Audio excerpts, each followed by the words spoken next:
이 아침 저와 좀 하나님의 말씀 마태복음 25장 1절로 13절까지의 말씀을 봉독하여 드립니다. 주시는 말씀 안에서 하나님의 음성을 들으시기를 바랍니다. 그때의 천국은 마치 등을 들고 신랑을 맞으러 나간 10 처녀와 같다 하리니 그 중에 5은 미련하고 5은 설리 있는 자라. 미련한 자들은 등을 가지되 기름을 가지지 아니하고 설리 있는 자들은 그릇에 기름을 담아 등과 함께 가져갔더니 신랑이 드디어 오므로 다 졸며 잘세. 밤중에 소리가 나되 보라 신랑이로다 맞으러 나오라 하매 이에 그 처녀들이 다 일어나 등을 준비할세. 미련한 자들이 설리 있는 자들에게 이르되 우리 등불이 꺼져가니 너희 기름을 좀 나눠달라 하거늘 설리 있는 자들이 대답하여 이르되 우리와 너희가 쓰기에 다 부족할까 하노니 차라리 파는 자들에게 가서 너희 쓸 것을 사라 하니 그들이 살아간 사이에 신랑이 오므로 준비하였던 자들은 함께 혼인잔치에 들어가고 문은 닫힌지라. 그 후에 남은 처녀들이 와서 이르되 주여 주여 우리에게 열어주소서. 대답하여 이르되 진실로 너희에게 이르노니 내가 너희를 알지 못하노라 하였느니라. 그런즉 깨어있으라 너희는 그날과 그때를 알지 못하느니라. 아멘. 여러분 산에 올라가 보셨습니까? 낙엽이 이렇게 떨어지기도 하고 단풍이 이렇게 예쁘게 물들기도 하고 전에 산에 다닐 때 이렇게 나무들을 모를 때는 저게 그냥 무슨 단풍이 예쁘구나 이랬는데 요즘 산에 올라가 보면은 나무들을 대충 알거든요. 그래 알고서 그 나무를 보니까 여름철에 푸르렀던 그 나뭇잎이 어떻게 저렇게 물이 들었는지 저 단풍은 좀 예쁘고 저 단풍은 좀 그렇고 봄철에 나물로 먹었던 화살나무 잎이 얼마나 단풍이 예쁘게 들었는지. 화살나무 압니까? 이말로 혼잎나물 압니까? 혼잎나물이 단풍이 들면 얼마나 예쁜지요. 전에는 그냥 이름 모르는 풀이 단풍이 들었구나 했는데 이름을 알고 그걸 보니까 얼마나 소중하게 보이는지 몰라요. 그런데 좀 물어봅시다. 단풍이 왜 듭니까?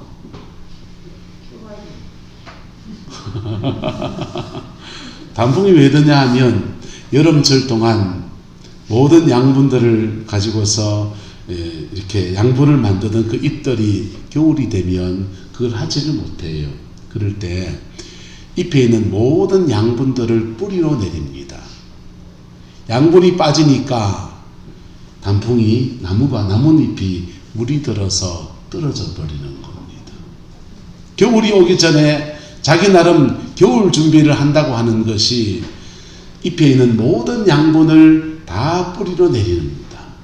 그래서 나무를 뜯는 사람들은 그 잎에 뿌리에 있는 양분들이 다시 잎으로 올라오는 봄철이 양분이 다 모이는 때라서 봄쑥갓이나 맛있고 봄 부추가 맛있고. 근데 약성이 좋은 뿌리를 이렇게 약을 채취하시는 분들은 산에 올라가면 언제 켭니까? 지금 이때 올라갑니다.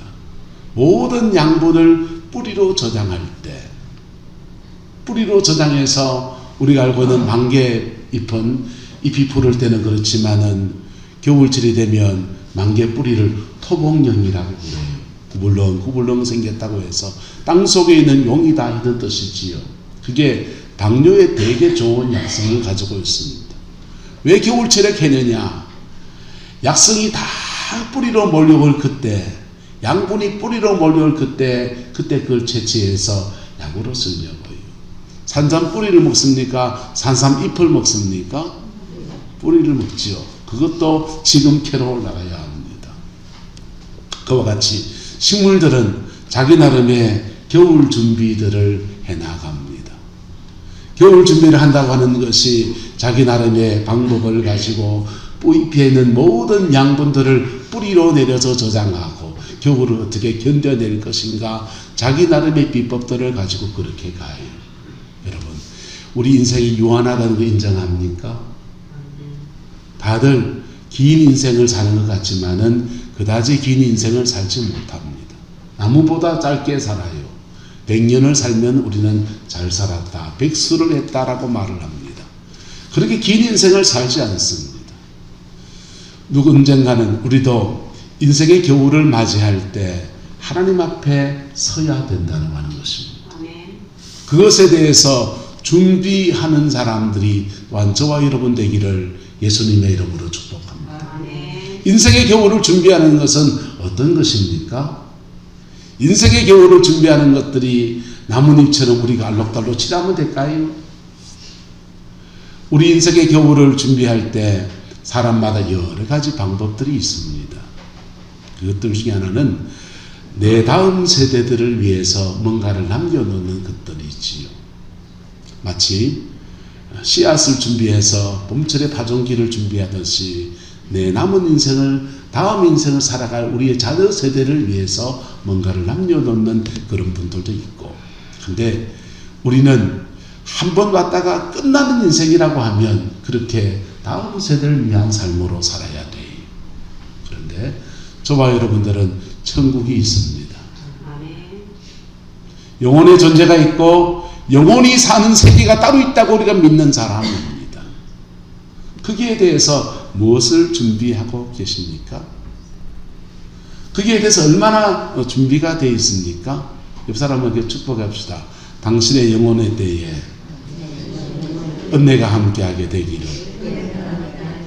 우리는 다 육신을 벗어나서 영혼의 때를 나가게 되는데, 그때 하나님 앞에 뭔가 준비된 또 하나의 모습이 필요하다는 것입니다. 한차자 권사님은 펭귄에서 퇴사하실 때 퇴직금 받은 걸로 눈 찔끔 감고서 그거 실손보험에 드러났습니다. 그게 신의 한 수가 됐어요. 그 뒤로 이리 아플 때 저리 아플 때마다 병원 갈 걱정을 안 해요. 그거 참 머리를 잘 쓰셨어요. 왜요? 뭔가를 준비해 놓았기 때문에. 여러분, 인생에 가을이 있고 인생에는 겨울이 있습니다. 인생의 가을날은 우리는 열매 있는 사람이 부럽고 인생에 성취한 사람들이 부럽고 그런 거 부러울 수 있어요. 그런데 인생에는 또한 겨울이 온다는 것입니다. 그 겨울의 때는 그 다음에 봄이 오는 게 아니라 겨울의 때는 영혼의 때이고 죽음 너머의 세계인 것입니다. 그때 나는 무엇이 준비되어 있는가? 나는 무엇이 준비되어 있는가? 첫 번째, 적어도 기름 준비는 되어 있어야 합니다. 옆 사람 축복합니다. 적어도 기름 준비는 되어 있어야 합니다. 기름 준비되어 있습니까? 이 기름이 뭡니까? 보일러 기름. 보일러 기름, 예. 보일러 기름도 월동 준비에 대단한 문제입니다. 옛날에는 어릴 때 기억에 겨울철 맞이하기 전에 연탄 집에다가 한참 쌓아두고, 시골에 가면은 장작을 쌓아서 처마 밑에다가 쭉 쌓아두고서 그렇게 겨울날 준비들을 들어하고, 논에 이제 나락 다 베고 나면 그 이삭을 이어가지고 초가 지붕에 뒤에 얹어가지고 이렇게 하면서 덕시기 해가지고는 그렇게 겨울 준비하고, 김장 준비하고, 옷 준비하고, 그런 것이 겨울 준비고.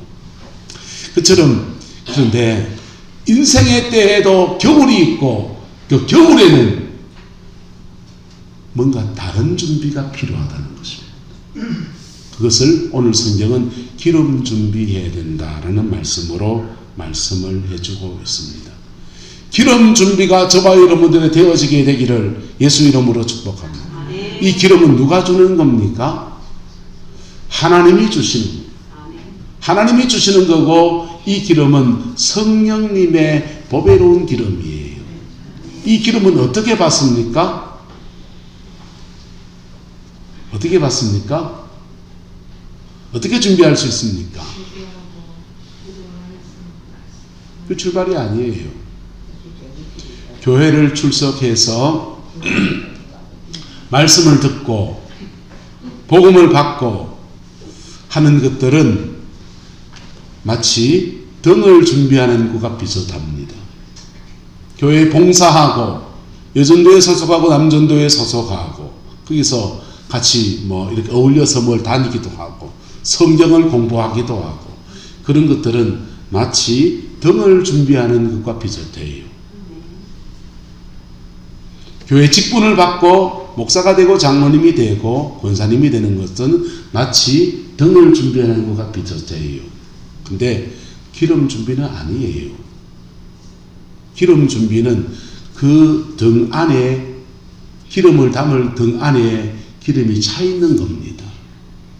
기름 준비는 한번 따라합시다. 예수님의 보배로운 피로 죄 사함을 받을 때 부어집니다. 기름 준비는 성경 말씀을 많이 배운다고 해서 주는 것도 아니에요. 기름 준비는 예수님의 보배로운 피에 그 2000년을 흘리신 보배로운 피가 나의 죄를 위해서 죽으신 것을 믿고 그 은혜 앞에 나는 이런 죄인이로소이다 고백하며 나갈 때 영혼의 거듭남과 함께 그에게 부어지는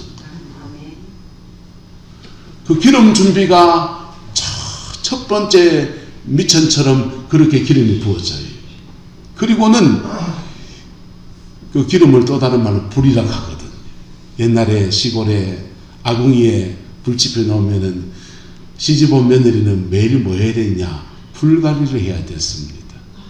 성냥이 귀한 때고 하니까 그 밑불이 꺼지지 않도록 계속 불관리를 하고 제 속에라도 불을 이렇게 덮어놓고 하듯이 예수 안에서 중생 거듭난 사람들은 영혼 안에 성령님의 불관리를 해야 돼요. 그 불관리하는 게 기도 생활을 하는 거고 말씀을 읽고 묵상하는 것이고 그 불관리를 하는 게 예배하면서 하나님의 은혜를 또 사모하는 것이고 근데 그 출발점은 거듭남으로 시작합니다. 거듭난 사람들의 특징이 있는데 거듭난 사람들은 자신의 죄에 대해서 하나님이 사하셨다라고 하는 그 확신이 그에게 있어요. 거듭난 사람은 또 하나의 특징이 있는데 영혼의 갈증을 자꾸 느껴요.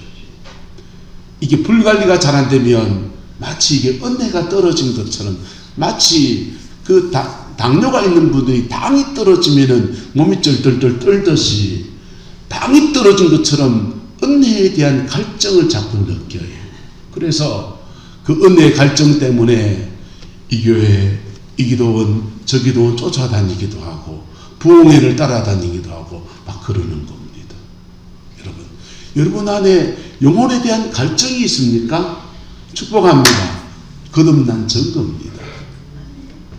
거듭난 사람은 나 이 정도 하면 난 하나님의 자녀인데 이 정도 하면 하나님 날 징계할 것 같아 라고 하는 자기 나름의 마이진 노선이 있어요. 그래서 그 선을 쉽게 못 넘어갑니다. 여러분 하나님이 여러분을 때로는 징계하십니까? 축복합니다. 여러분이 하나님의 자녀이고 거듭난 증거입니다. 할렐루야. 오늘 본문에 나오는 사람들 중에 5명과 5명을 구분해 놓았습니다. 기름을 준비하지 않은 5명은 등을 준비했다 그랬어요. 성광교회라는 교회 안에서 교회 출석을 하고 예배 생활을 하고 똑같이 무슨 활동들을 하고 그런데 형식은 갖췄는데 내용이 없단 말이에요. 형식은 갖췄는데 그의 영혼 안에 성령이 임하시는 은혜가 없단 말이에요. 그러니 그 사람들을 향해서 주님이 말해요. 기름을 준비하지 못해서 죄송해요. 아이쿠 등신 같은 거사. 기름을 준비 진짜 단디 하지 하면서 이리 오거라. 주님이 안 그러세요. 주님이 말합니다. 나는 너희를 모른다. 성경에서 안다와 모른다는 단어가 나오면 심각한 문제입니다. 요한복음 17장은 이렇게 말합니다. 한번 따라합시다. 영생은 유일하신 참 하나님과 그가 보내신 자 예수 그리스도를 아는 것입니다. 예수 아는 게 영생이라는 거예요. 여기서 안다라는 단어는 이 똑똑한 머리로 아는 걸 말하지 않아요. 그분을 만나서 그분과 경험하고 그분과 사귀고 그분과 교제하고 그렇게 아는 걸 말해요. 우리 마누라가 저 있습니다. 근데 저희 아내를 여러분도 알고 저도 알아요. 근데 제가 아는 아내와 여러분이 아는 아내는 똑같을까요? 다를까요? 다르지요. 깊이가 다르지요. 예수님을 경험해서 아는 것과 세계 4대 성인 중에 한두도 아는 것과 그분이 예수님 우리 죄를 위해서 죽었다 카드 하는 것과 그분이 나의 죄를 위해 죽었다고 고백하는 것은 달라요. 주님을 경험해서 아는 은혜가 부어질 때 그때 우리 영혼의 그릇에 성령의 기름이 담겨지는 거예요. 성령의 기름이 담겨지는데 이 그릇도 굉장히 중요합니다. 그릇이 빵꾸는 그릇이면요. 신앙의 확구가 잘못되어지면 받은 은혜를 자꾸만 쏟아요. 그릇이 대단히 중요해요. 그런 면에서. 하지만 그것으로는 충분하지 않다. 이 거듭남이라고 하는 것이 어떤 은혜로 어떤 기회로 주어지느냐. 나의 죄가 느껴질 때 회개하면서 그 기름을 받는 거예요. 나의 마음에 깊은 상처가 있어서 용서가 안 되는 그 고비를 끙끙 앓으면서 하나님 앞에 씨름할 그때 성령의 기름이 부어지는 거예요. 인생에 풀리지 않는 문제들 때문에 하나님 이 문제 좀 풀어주세요. 내 남편 좀 고쳐주세요. 내 아내 좀 어떻게 해주세요. 내 자녀 좀 어떻게 해주세요. 나 지금 미치겠어요. 이렇게 몸부림을 치는 과정을 지나갈 때 이상하게 하나님은 그에게 은혜의 기름을 부어주십니다. 수르보니의 여인은 예수님을 향해서 자기 딸이 아파서 흉악귀 귀신 들렸다고 그 딸 때문에 예수님 앞에 나와요. 그런데 수르보니의 여인은 예수 안 믿는 사람이에요. 예수님한테 가장 근데 극종칭을 합니다. 다윗의 자손이여 내 딸이 흉악귀 귀신이 들렸으니 내 딸 좀 고쳐주세요. 주님이 긍휼이 많은 분이 그 여인을 막 쌩까기 시작합니다.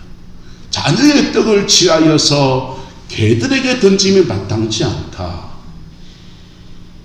수르보니의 여인 보고 뭐라고 하는 겁니까? 이는 개다 이 말이잖아요. 유대인들은 지금도 이방인들을 만나면 죽은 개다, 더럽다라는 말을 뱉어내요. 그 사람들 참 그 한 사람들이죠. 예수님도 수르보니의 여인 보고서 너는 이방인이고 내가 주는 떡을 취할 자격이 없다. 바꿔 말하면 죽겠냐. 나는 너 딸한테 기도해 주지 않겠다. 라고 선포하십니다. 근데 이상합니다.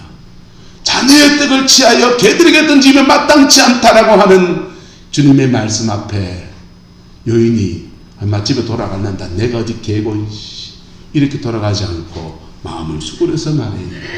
주여, 개들도 주인의 상에서 떨어지는 부스러기를 먹나이다. 당신이 개라면 나도 개입니다. 하지만 개에게도 뭔가 베푸실 부스러기 은혜가 있지 않습니까? 라고 자신을 낮추어서 고백할 때 주님은 내 믿음이 크도다 라고 말씀하셔요. 근데요, 놀라운 비밀은 그렇게 자신을 겸허하게 낮출 때 그가 혈통으로나 육정으로나 사람의 뜻으로 나지 아니하고 예수님 앞에 거듭나게 되버리는 거예요. 수르보니의 여인은 자신의 인생의 문제, 딸의 문제를 가지고서 예수님 앞에 기도하고 씨름하다가 낮추시는 여정을 지나가는데 너 개같은 사람 아니냐? 라고 하는 이 한마디에도 주여 내가 그렇습니다. 그때 그 영혼의 거듭남이 임해요. 그리고는 그 영혼 속에 영혼의 그릇에 성령의 기름이 담겨지는. 네. 여러분 어떤 과정에서 은혜를 받았습니까? 어떤 과정에서 이성관계 예배당에 지금 앉아 있습니까? 인생의 어떤 고비들 속에서 하나님 앞에 진검승부하듯이 씨름해 본 적이 있습니까? 그때 여러분의 영혼을 거듭나게 하시고 여러분의 영혼 속에 성령을 담아주시는 은혜를 베풀어 주시는 돈 많은 사람은 이런 면에서 굉장히 불리합니다. 돈 많은 사람은 문제가 생기면 은행에 통장에서 꺼내서 돈으로 해결하는, 이런 게 때로는 돈이 없는 게 얼마나 큰 축복인지 몰라요. 가난하니까 남편의 문제가 있는데 병원에 가면 해결될 줄 알지만은 없으니, 하나님 나 참 처지가 이렇습니다. 예배당에 와서 기도하다가 영혼의 거듭남을 경험하고 그 영혼에 성령이 담겨지는 은혜가 그래 부어집니다. 여러분, 그런 체험이 있습니까? 여러분, 성령의 은사적인 체험은 없어도 천당 갈 수 있지만은 십자가의 체험은 누구나 다 해야 합니다. 누구나 다에게 허락하시는 하나님의 은혜예요. 그 기회들이 때로는 나의 죄와 부딪힐 때, 나의 문제와 부딪힐 때, 나의 인생의 어떤 쓴 상황에 부딪힐 때, 그때 하나님의 은혜를 경험하는. 두 번째, 기름 준비했습니까? 그러면 그 기름이 여러분의 영혼 안에 잘 유지되어지기를 예수님의 이름으로 축복합니다. 불관리하듯이 여러분 영혼에 하나님의 은혜를 이렇게 부어놔도요, 이 관리가 안 되는 분들이 들어 계십니다. 관리가 안 되는 분들은 은혜 받을 때는 가서 은혜 받고 오늘 좋다가, 그다음 은혜 받고는 그 다음 날은 왕창 또 쏟아가지고는 그냥 막 또 시험에 들어서 막 그렇습니다. 여러분, 소뚜껑하고 무쇠솥에다가 물을 끓인 거 하고 냄비에다가, 양은 냄비에다 물 끓인 거 좀 다르지 않습니까? 무쇠솥에다 물을 끓이면 이게 물이 식어도 서서히 식는데, 냄비에다 끓이면요 빨리 끓기는 딱 끓어오르는데, 그래서 라면은 어디 끓여야 된다? 양은 냄비에 좀 깨진 양은 냄비에 그래 끓여야 제맛입니다. 왜? 뜨거운 불에 팍 끓여옵니까? 그런데요, 그것이 찐득하게 오래가고 유지하는 것은 또 다른 문제예요. 여러분, 받은 은혜를 잘 유지해가는 은혜가 있기를 예수 이름으로 축복합니다. 받은 은혜를 잘 유지해가면 이상합니다. 하나님의 은혜는 우리 안에 쌓이거든요. 쌓여가지고, 좀 다른 얘기를 좀 벗어나가면, 에덴 동산에 가면 에덴 동산에 성령의 역사가 세 가지 모습으로 나와요. 한번 따라합시다. 내조하는 성령, 임하시는 성령, 역사하는 성령. 이 세 가지 모습으로 나타나는데, 내조하는 성령은 아담과 하와를 흙으로 만드시고 숨을 불어넣으실 때 우리 안에 거하시는 성령, 거듭난 사람에게 있습니다. 할렐루야. 그리고 거듭난 사람이 자신의 인생의 문제와 삶의 문제를 두고서 하나님 앞에 기도할 때 에덴 동산은 위로부터 큰 비가 내려오는 거예요. 그게 따라서 임하시는 성령. 그 임하시는 성령이 땅을 흘러가면 따라서 역사하는 성령. 땅을 흘러가면서 그 물이 닿는 데마다 살리는 역사가 일어나고, 그 물이 흘러가는 것과 함께 아담과 하와는 세 가지 사명을 감당해야 돼요. 한번 따라합시다. 정복하라, 다스리라, 지키라. 이 세 가지 사명이 있습니다. 요거 감당하면서 세 가지 축복을 누립니다. 생육하라, 번성하라, 땅에 충만하라. 이렇게 믿음 안에서 요 여정이 똑같이 펼쳐져요. 거듭난 사람이 하나님의 은혜를 구하고 내 가족의 문제를 뚫고 기도하고 할 때 그 은혜가 우리 안에서 쌓이면서 비같이 쏟아지기 시작합니다. 그리고는 우리 가정 안에서 운행하기 시작해요. 역사하기 시작해요. 그럴 때 정복하라, 다스리라, 지키라. 오늘 김성수 목사님 오셨습니까? 김성수 목사님 얘기를 많이 해드렸습니다. 시집 올 때 참 어려운 형편의 시집을 와서 살면서 인생 문제 놓고서 하나님 앞에 실험하고 몸부림치는데, 시간이 지나면서 하나님이 구하는 거 다 들어주셨다면서요. 여러분, 정복하라, 다스리라, 지키라. 요 세 가지를 하나님의 은혜 아래서, 성령 안에서 풀어가는 겁니다. 그럴 때 그걸 위해서 뭐 해야 되냐? 받은 은혜를 유지해야 돼요. 때로는 하나님 앞에 새벽에 와서 기도하고 집에 가면은 아마 전대건지살인이 막 그냥 과음치를 수 있을 거예요. 그러면 그때 은혜를 유지해야 되면 한바탕 더 해야 됩니까? 네가 날 깔짓든 나도 네 깔짓든 이래야 됩니까? 그래 보면요, 그럴 때도 있었지요. 예, 그래 보면은 은혜 다 쏟아버리는 거지. 근데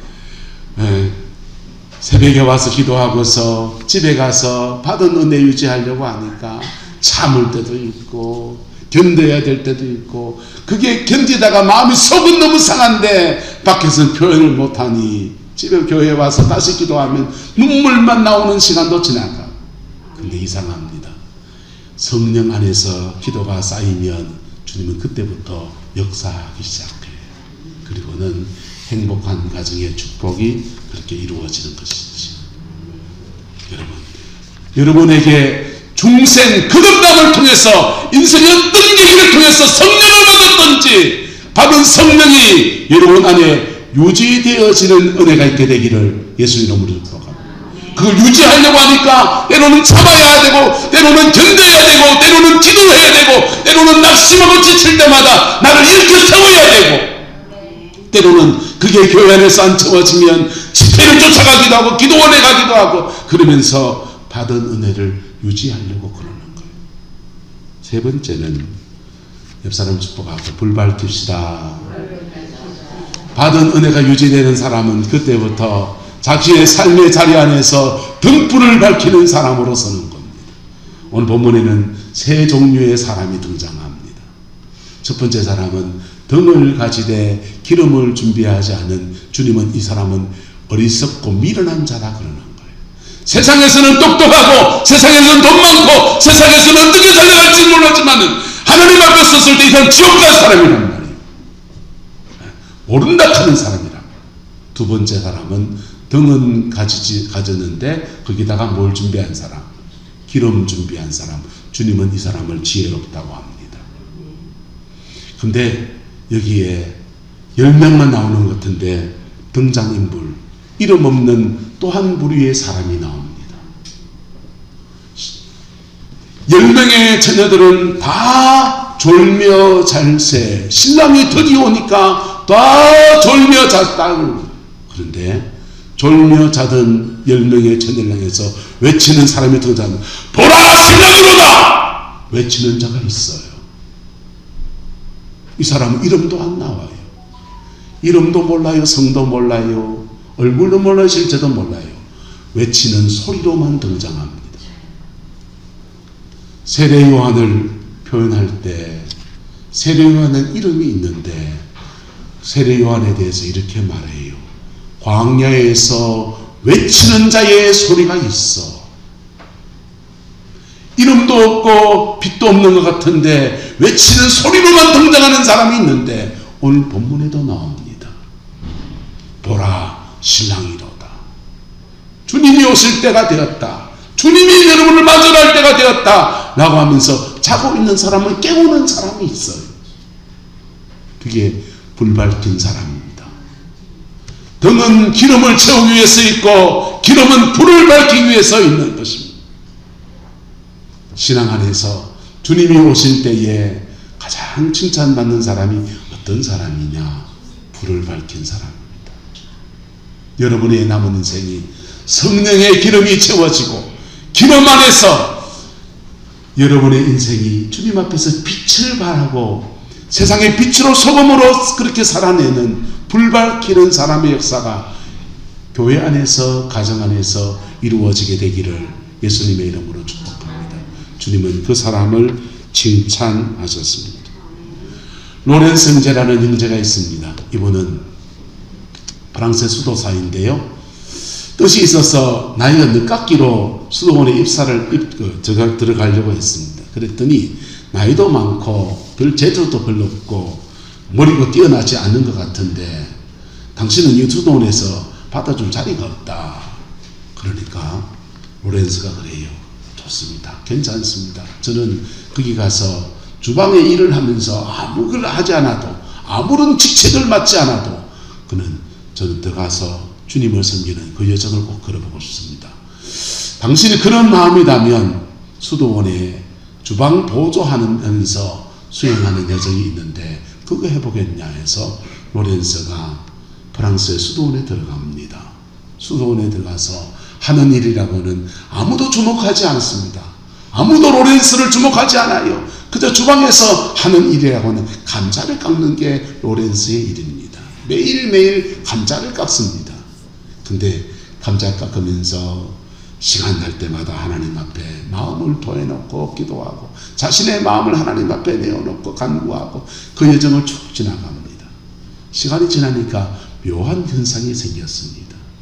그 수도원에 수도원장이 있고 부원장이 있고 직책에 따라 여러 직군들이 있고 예배를 주관하는 사람, 이런 사람 저런 사람이 다 있는데 사람들이 힘들 때마다 주방으로 가는 겁니다. 마음이 힘들 때마다 주방으로 가서 로렌스를 찾아요. 자신의 마음을 로렌스에게 말하면 밖으로 새나온 법이 없어요. 자신의 마음을 로렌스에게 말하면 로렌스가 그 마음을 다 받아주고 그러냐.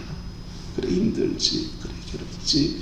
그리고는 안아주고 보듬어주고 다시 자기 자리 갈 수 있도록 도와주고 그걸 쭉 해나가는 겁니다. 직책상 수도원장이 높은 사람이고 그 사람이 불 밝히는 사람 같은데 한참의 시간이 지나고 나니까 그 수도원에서 그리스도의 등불을 밝히는 사람은 다들 다 인정해요. 누구다? 로렌스. 그러다가 그 수도원에 정말 어려운 문제가 닥쳤습니다. 닥쳤는데 그 인들 속에서 직책을 맡으면 책임을 져야 되니까 아무도 수도원 원장을 하고 싶지 않아요. 다 손사래를 칩니다. 그때 사람들이 한 사람을 쳐다봅니다. 당신이 좀 맡아주시오. 로렌스. 여러분, 신앙 안에서 누구나 다 신앙의 고비들을 지나가고 어려운 시간들을 지나갑니다. 그런데 그때 정말 등불 밝힌 사람은 따로 있는 거예요. 여러분의 가정 안에서 등불을 밝히는 사람들이 여러분이 되시기를 예수님의 이름으로 축복합니다. 우리 성광교회 안에서 등불을 밝히는 사람들이 저와 여러분이 되시기를 예수님의 이름으로 축복합니다. 우리의 삶의 자리 안에서 성령의 등불을 들고서 세상을 하는 방법으로 세상을 이기는 그리스도의 군대, 바로 우리가 되어서 이 땅의 어둠을 몰아내고 주님 앞에, 하나님 앞에 칭찬받는 그 사람으로 영혼의 때에 그렇게 축복을 받는 은혜가 있게 되기를 예수 이름으로 축복합니다. 이 부분은 아주 미진하게 나누었는데요, 오후 예배 때 좀 더 이어서 말씀을 나누겠습니다. 기도하겠습니다. 좋으신 아버지 하나님, 내 영혼에 주의 성령이 지금 계신가 우리 자신을 돌아봅니다. 내 안에 주의 성령이 있는가? 그 성령이 주는 평강이 나를 운행하고 있는가? 우리 자신을 돌아볼 때에 참으로 부족하고 연약하고 어리석은 모습이 우리에게 너무 많음을 고백합니다. 일어나 빛을 발하기는 너무나 부족한 저희들임을 또한 고백합니다. 그러나 주님, 우리가 정직한 고백을 할 때마다 성령을 다시 부어주시고 하나님의 은혜를 다시 부어주시는 은혜를 믿고 아버지 앞에 간청하오니 성광의 모든 성도들의 심령 속에 그리스도의 영이 운행하는 마음의 영혼의 그릇에 성령의 그릇이 채워지는 은혜가 있게 축복하여 주옵소서. 그리고 그 받은 은혜 아래서 내 가정의 등불이 되게 하시고 교회의 등불이 되게 하시고 때로는 소금처럼 나를 녹여서 그렇게 세상의 썩어짐을 막아서는 위대한 하나님의 사람들의 여정이 우리 안에 부러지게 역사하여 주옵소서. 주께서 우리 모두에게 은혜를 주시길 원합니다. 예수님의 이름으로 축복하며 기도드리옵나이다.